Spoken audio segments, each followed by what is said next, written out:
Gary DePaul with Unlabeled Leadership. Welcome to episode 77. Enrique Rubio inspires the human resource profession. Here's a shout out to listeners in Illinois, and just to name some of the cities for this time: Arlington Heights, Belleville, Buffalo Grove, Chicago, Downers Grove, Glen Ellen, Northbrook, Oak Park. With that, let's get started. Take a minute and imagine what your life might be like if you were just a little bit more disciplined. You just pushed yourself in something consistently. Well, Enrique, that's his life. He is a highly disciplined person, and he has the accomplishments to show it. He's a runner and an athlete. He has an electrical engineering degree and an executive master's in public administration. He also was a Fulbright Scholar. On top of that, he's certified in design thinking, a Scrum Master, and he has his project management professional certification, which is commonly known as PMP, from the Project Management Institute, or PMI. I know Enrique I've known him for a number of years, because he is the founder of an association called Hacking HR, which is this phenomenal group that is a community. It's a global learning community about HR and the disruption of traditional thinking in human resources. Oh, and on top of all that, he's a podcaster, and he puts out a lot of podcasts. So go to the show notes and check some of them out. Part 1, Misfit or Entrepreneur. If you have the entrepreneurial spirit, you do things a little bit differently. You learn to work hard, fast, and you make events happen. You cannot rely on reacting to what comes about. One of the consequences of being an entrepreneur is that you act and react and make things happen in a way that's different from how other people do those same things. It's at a different level, and that can be problematic. Enrique shares an experience where he runs across something like this type of a challenge. Here's Enrique. There's one thing that somebody said to me once, and actually she was my boss. She said to me that I move too fast. I should not expect the world to move at the same pace that I move. Oh, wow. Yeah. On the one hand, I felt that as some sort of an attack, let's say, at the beginning of the way I am and the pace at which I move. I've always thought about myself as a misfit, and that's why working for corporate world has been interesting, and then it gets boring. But she said that to me, and at the same time, I realized that whether I move fast or slow, the world around me won't necessarily move at that same pace, whether it is fast or slow. The challenge for me was, how can I continue to be who I am, a misfit, somebody who is curious, somebody who is rebellious, because I don't blindly follow authority or dogmas. I'm more practical, and I believe when people are to be trusted, I trust in them, but I don't just blindly say I'm going to trust in this person because they have the title of the boss or the leader and whatnot. So being that way, to me, the big question became, how can I continue being like this? Not necessarily changing and learning whenever I needed to, but how can I continue being this misfit, this rebellious person, and, being curious and creative and moving fast, while also accepting that even if I wanted to move at certain speed, those around me don't have to follow that speed. That is a realization that in some ways has helped me, even though the context of that comment that my boss made was a completely different comment. She was trying to, sort of like turn down my creativity at work, which sucked. But at the same time, what it created in me was sometimes things just don't move at the pace I wanted to move. And I got to learn how to be patient, accept that the world is different. Sometimes it's actually going in the opposite direction from where I wanted to go. That's okay. That's the way life is. That was recent, by the way. It's maybe within the past 5 years. That comment really elicited sort of a reflection. You do realize that the word misfit is the same as entrepreneur. Yeah, absolutely. I mean, When you ask people why they want to be an entrepreneur and they want to work for themselves, generally, yes, they say, I want to solve a problem or I found this opportunity. If you want to solve a problem and if you found an opportunity, why don't you do that from your work? I mean, you don't have to be an entrepreneur to be able to do that. Yeah. But it all boils down to like people saying, I won't be able to do it at my own pace, with my own style, with my own thinking, if I have to report this to somebody else who thinks differently. If I am an entrepreneur who is trying to solve a problem or explore an opportunity and create some either revenue or impact out of this opportunity, I want to be able to do it in the way I wanted to do it. So if I fail, well, I'm going to embrace it. If I succeed, I'm going to embrace it, but I'm doing it in a way that makes sense for who I am. And that's sometimes that expression of doing something in the way you wanted to do it, sometimes it's in contradiction with the workplace in which you're working because they want to do things in the way they want to do them. And there's misalignment in there.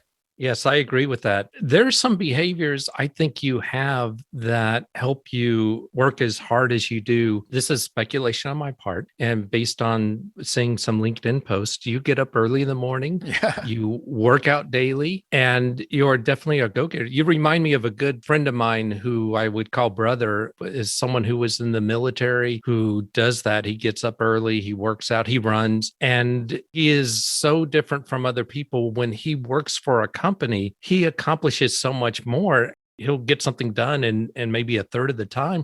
It's just his dedication and commitment to what he does, but it's also some of the disciplines. I'm speculating that you have a foundation of disciplines that is sort of like a guiding principle for you. Yes, very much so. I am very disciplined. I don't want to say about everything, even though I'm an athlete and I get my training. I'm a vegan, so I'm very, mindful about, what I eat. Sometimes I try to eat less chocolate and I can't. Understood. So, but in general, for most things, I am very disciplined in the way I approach things. I hadn't found sort of an explanation for this. And very recently, probably within the past 2 or 3 months, I posted something and somebody responded saying this: discipline is more important than motivation. Wow. That is so true. Yeah. The way I have defined this, at least in the world of running, I'm a runner, when people would ask me, Enrique, do you always want to run? And the answer is no. Sometimes I don't feel like running, but I still do it, because if I don't do it, then I'm not getting my training in, then I'm not in the shape I need to be for my races and whatnot. So I may not be motivated to run, but the discipline to make it happen is so much more powerful than the motivation that I may have that day. Motivation fades away. It could be a roller coaster. And the underlying principle of making things happen will be that discipline. Same thing for entrepreneurs.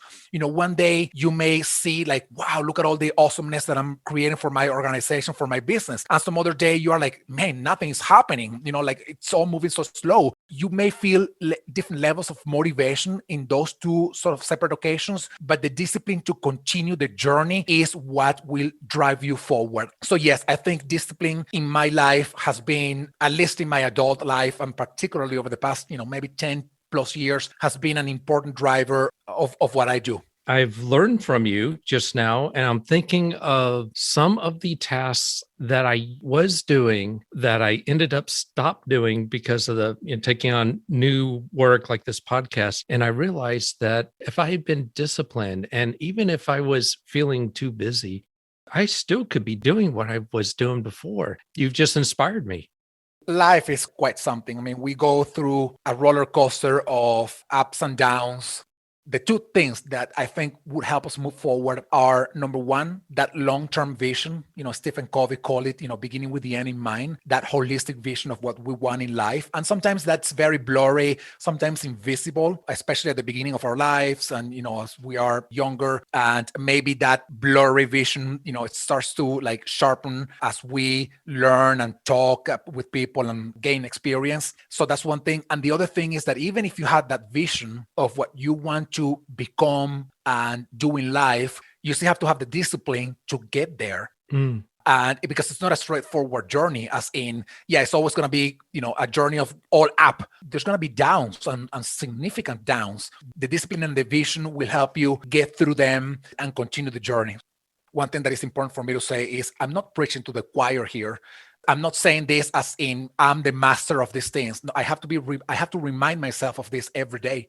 I have to be very intentional about it, because the temptation of not doing what I need to do to bring that vision to life, it's high. Every system in life always tries to find the path of least resistance. Yes.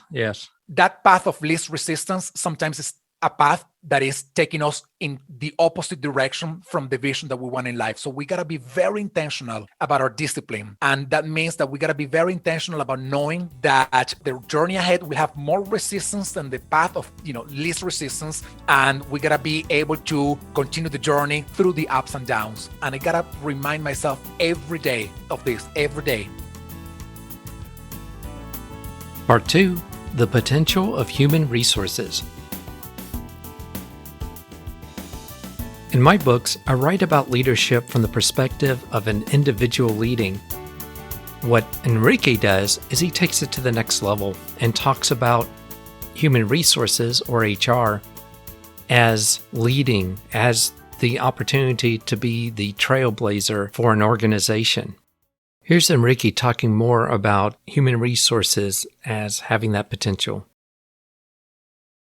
I think that sometimes people, for whatever reasons, they lose the ability to see the light in themselves. Let me explain what that means. In the case of HR, setting up a more specific context, I don't say this just because, it's the right thing to say, or because I'm saying it just for political correctness purposes, but I say it because I believe in it. I believe that human resources has the power and the potential to become a trailblazer that guides people forward by building a more humanistic society. I believe in that power. I believe in that potential. I don't think we still have what is needed to do that effectively, but I believe in that. The context here is that me believing that doesn't mean that everybody believes that this is true. So I first have to inspire people. As a leader in this space of HR, I first have to inspire people in this HR space to believe that they actually have this power. From there, I have to help them grow and thrive and flourish to be able to bring this vision of HR being a trailblazer that creates a more humanistic workplace, to bring that vision to reality. That to me is an example of some level of leadership that begins from a place of working with a group of people that may not see that in themselves. I see it. I don't know why. And people ask me this all the time, like, why do you think that, Enrique? Why do you even think that HR has this potential? And, sometimes there are things that you can't explain. And I may not be able to explain this too well yet, of why I think that HR professionals have this potential capacity. As a leader, as I said before, I'm trying to instill and inspire HR professionals and HR leaders to believe that they can actually make a difference by creating a better workplace and creating a better world. And from there, giving them the tools to grow and progress and flourish in this sense. That perhaps is one example that pertains to my own life and the work that I do and the vision that I want to bring to reality. I think you're sort of introducing HR 3.0.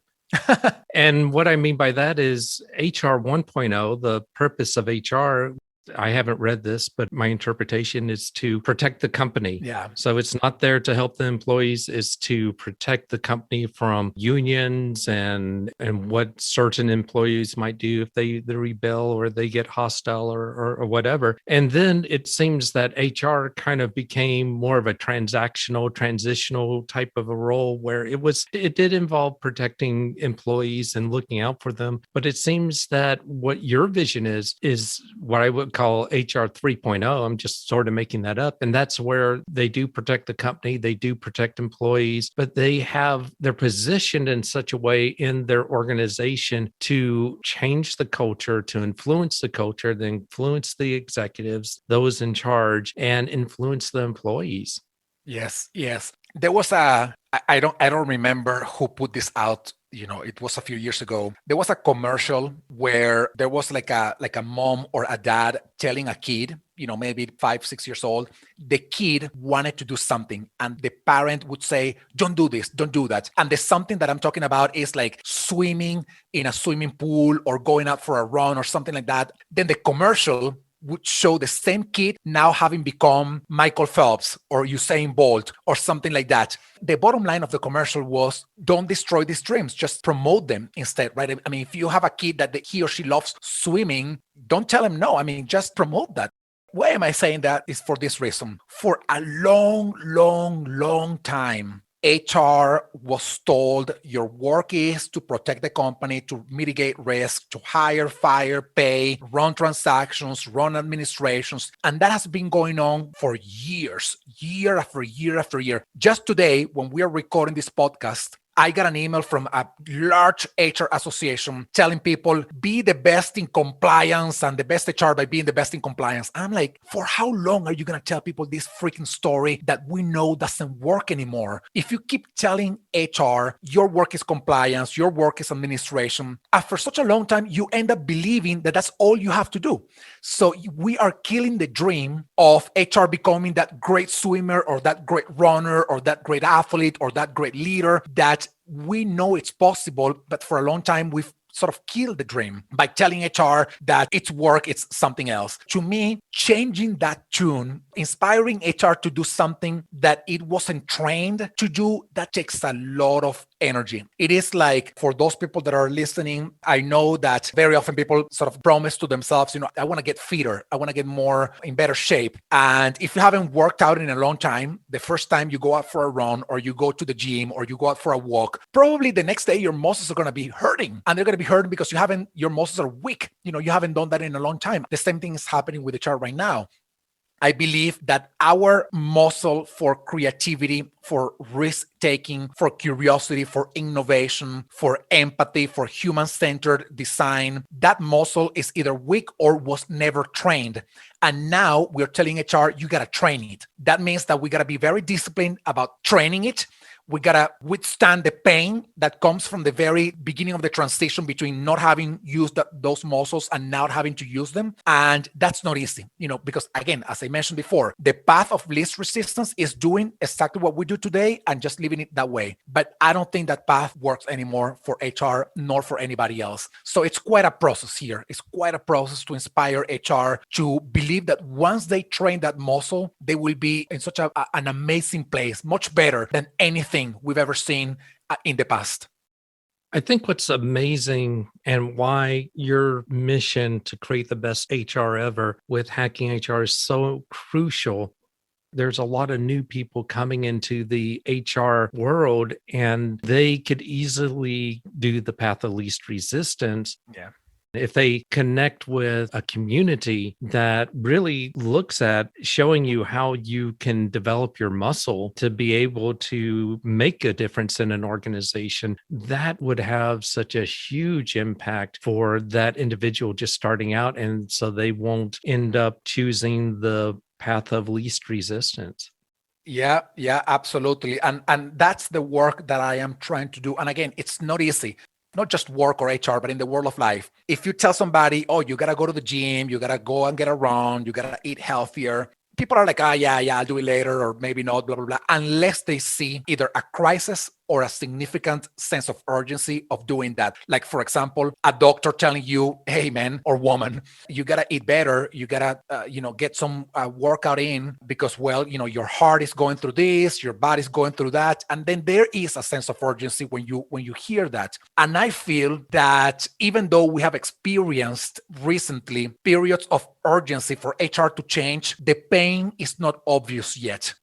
If the pain is not obvious yet for us to be forced to change, then there is going to be less of an incentive to actually change. But the reality is this. As we transition into a new world of life and work, what quote unquote people call the future of work, which is happening right now, or is in the making right now, we are getting farther and farther behind. When the moment is needed for us to deliver some different kind of value, the muscles will be so weakened, or or the crisis will be so sharp that we won't be able to do what we need to do in order to create that human workplace or help our organizations remain sustainable and succeeding, or even help our people. And the question is, what's going to happen then? What is a business leader going to say? Wait a second, HR, you didn't get ready for this moment. What do I do now? I probably don't think I'll need you anymore. and I don't want to keep you around because what you do and what you've done for a long time is not what helps me now. I'm hoping that HR sees this sense of urgency. Today, we're witnessing a compelling case for us to change, even when there's no significant pain obliging us to change. If we're able to take advantage and seize the opportunity to change, to become better, I think we are going to be much better prepared for when the actual time comes for us to have that new value and not just doing the old things. You need to start working out. You need to start working out because you don't want to wait until you have a heart attack. You don't want to wait until your body is depleted from its capacity to change. Just to give you a very personal story, my dad was an alcoholic. There was nothing that you could tell my dad for him to stop drinking. One day, he wasn't feeling well. We went to the doctor. The doctor told him, hey, man, your liver is almost destroyed. And if you had come here a couple of months later with the same pattern of drinking, you wouldn't have made it. The doctor told him, you got to stop drinking today. Not tomorrow, not in 1 hour from now. Right now, you got to stop drinking because otherwise you won't make it. My dad was so scared of the possibility of dying from cirrhosis, which is a horrible illness, that he stopped drinking. He stopped drinking and he got so much better. And what I'm trying to do with HR is don't wait until your liver is destroyed for you to stop doing the same things you've done for a long period of time. Get in shape, get the muscle trained, get the workout in so that you can be ready for all the future challenges and opportunities too. If you haven't been exercising your HR muscle, do so now. It's not too late. You can start at any time. There's a responsibility for those in higher level positions of the organization to ensure that new people coming in are doing that. They're learning how to exercise their muscles. So that means they need education, they need development, they need opportunities to see how to do their role differently than the transactional stuff that they're assigned to do. Yeah, absolutely. I just think that the more we wait, it's not a linear sort of equation here. It's not that if you wait 1 day to get ready, then in 1 day you're going to be able to get ready. Because what happens is the more we wait, the changes happen at an exponential rate. So that means that if you wait a day to get ready for something, then you are already behind by 10 days, not just by 1 day. And what that means is that catching up with the things that are happening around us, not even to be ahead of the curve, but to even be aware of the freaking curve, the more we wait for that, the farther behind we are. We don't have time to lose here. That's kind of bottom line of one of the things that I'm saying. Because the more time we lose, the farther and farther, exponentially farther behind we get. And that's why when I hear people and organizations trying to present these models of HR that continue to make HR think that only by getting better at transaction administration, compliance, policy, that only by getting better at that, they will be able to add value in the future. I think like, wow, what are these people doing? They are harming HR so badly because they are telling HR that getting better at what we do today is going to be enough. And that is not true. That is just simply not true. I am hoping that HR gets into the inspired to go to the quote unquote gym of mindset transformation. And we start getting the workout in. We work our creativity, empathy, leadership, curiosity, innovation muscles because we got to get ready. We got to get ready for the races ahead of us. Part 3, Beyond Open-Mindedness. As the founder of Hacking HR, Enrique challenges HR professionals to think differently about what they do and how they do it. Enrique advises us on how we could start to think a little bit differently than we currently do. Again, here's Enrique. I have this theory about 2 or 3 things that I think everybody, more particularly leaders, will need to do going forward. And this is what I call them. Number 1, I talk about a concept that I have coined, being radically open-minded. When somebody's just open-minded, what happens is that if you have an idea and somebody else has an idea and that person presents that idea to you, even if it's different, but it's still aligned with your system of beliefs and assumptions and preconceptions about the world, then it's easier for you to say, well, maybe your idea is better than mine, but your idea still validates what I think. Therefore, let's go with your idea because it doesn't force me to change too much. Now, being radically open-minded is completely different. What that means is that if somebody might challenge your very system of beliefs and assumptions about the world. When you are radically open-minded, you're able to say, I gotta let go of my previous assumptions and preconceptions about how things are and embrace these new things. And this has happened in several occasions in history. Humanity used to think that the earth was the center of the universe. Telling people, well, it's not even the sun. We're not the center of the universe. That made scientists and people change their beliefs and assumptions about the world and the universe. The Newtonian versus quantum physics, that was a dramatic change in beliefs. Being radically open-minded is having the capacity to say, when I'm challenged with facts and ideas that contradict my system of beliefs, and those ideas and facts are so powerful that they make me sort of reflect and let go of all things and embrace the new, that is critical for leaders going forward. The second thing is believing the unbelievable. And what I mean by that is that sometimes we are confronted with those things that challenge what we believe and we don't believe them. We don't believe that they are going to be true. I remember, like when Reed Hastings tried to sell Netflix to Blockbuster, the guys in Blockbuster said $50 million. Are you freaking crazy? Get out of here. This business of people renting movies in a store like ours, that's never going to change. We're always going to be in business and we're always going to be the best. What happened today? There's only one Blockbuster store left, and just like a symbol of what that used to be. These leaders never believed that their business was going to be disrupted in such a dramatic way by a company like Netflix. And it all happened too quickly. And then the third thing is, besides being radically open-minded, believing the unbelievable, the third thing is seeing the invisible. I think one very powerful thing for leaders of the future in HR or business is seeing challenges and opportunities ahead of everybody else. What that means is that you will have to rely on your teams, on more collaboration to be able to see things, connect dots that nobody else is seeing. Recently, Amazon bought MGM. Not too many people forecasted that was ever going to happen, the same way that they never saw Amazon buying Whole Foods in 2017 and getting into the grocery sort of food kind of industry. A handful of people were predicting that, Amazon is going to get into all these spaces. What does that mean for our industry? So see the invisible, connect the dots, see the patterns, and then translate that into what that means to your organization, to your business, to your industry, and to yourself individually. So those three things are my three long-term recommendations for leaders.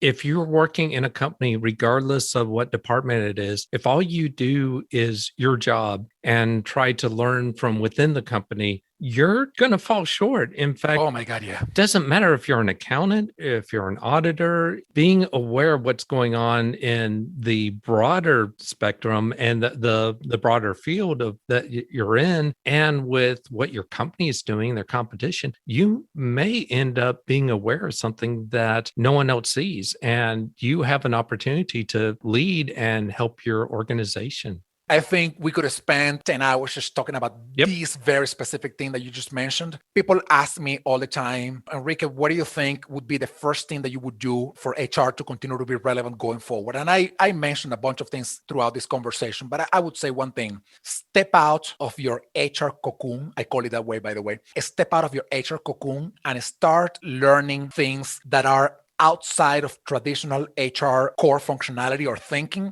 Learn about those things and connect the dots with what you actually do and your industry and your company. Because just doing what you do and even getting better at that still keeps you in your silo. And siloed of approach to work, that doesn't work anymore. And I give you one example. When I think about climate change and the challenges, but also the opportunities of creating a different, more environmentally sustainable world can create for all of us going forward, I immediately think about HR. This is why climate change will disrupt entire industries. It will practically transform entire cities and countries and coastal regions and whatnot. And we don't see the sense of urgency today, but in the next 5, 10, maybe 15, 20, 30 years, who knows, the challenges that climate change will create for us are so powerful that we need to start getting ready for that today. But climate change, or the understanding of the implications of climate change, may not have anything to do with HR, but they do. They are outside of traditional HR thinking. But if we get out there and we see what those opportunities and challenges are, and then we come back to our work in HR, we may be able to connect some dots that address those challenges, but also take advantage of the opportunities in the space. That's one example that people think sometimes like climate change and HR, they don't match at all, but they do. Maybe some people don't see it that way right now, but I'm hoping that we don't have to wait until the emergency or the crisis happens for us to say, oh yes, they were related in some way, but that we start getting the muscles ready for us to be ready for that when we have to actually do something about it. My thanks to Enrique Rubio. If you'd like to learn more about Enrique, go to the show notes. And if you have a question or comment, go to unlabelleadership.com, click the message icon, and you can leave a voicemail message up to 1 minute. I'd like to thank those who contribute to the show. Your contributions makes a big difference because this is a completely voluntary service. And lastly, I'd like to thank you for listening. Until next time, lead on.